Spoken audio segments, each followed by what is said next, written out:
শিবলিঙ্গে পড়ে গেল। আর সেই শিবলিঙ্গে জল ও বেলপাতার সঙ্গে সঙ্গে শিবরাত্রির তৃতীয় প্রহর সম্পূর্ণ হলো।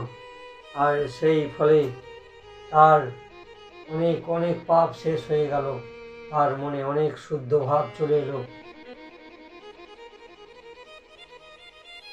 আর পাতা পড়ার শব্দ শুনে সেই হরিণ বলল, বনচারী তুমি কি করছো, আমাকে খুলে বলো। তখনই ওই গুরুগ্রহ বলল যে আমি তোমাকে বধ করবো, আমার পরিবারকে তৃপ্তি করার জন্য, আমার পরিবারকে পালন করার জন্য আমি তোমাকে বধ করব। আর সেই কথা শুনে হরিণী বলল,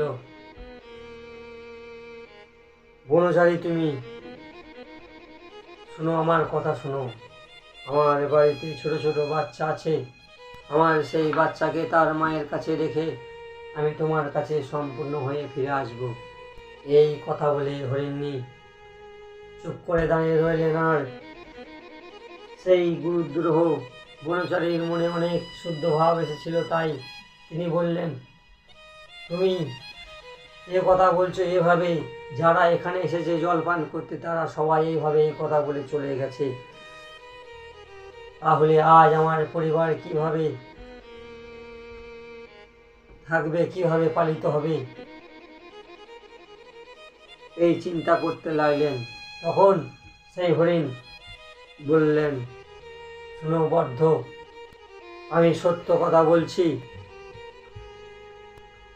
যে অসত্য কথা বলে তার সব পুণ্য শেষ হয়ে যায়। যে মাতা পিতার মৃত্যু তিথিতে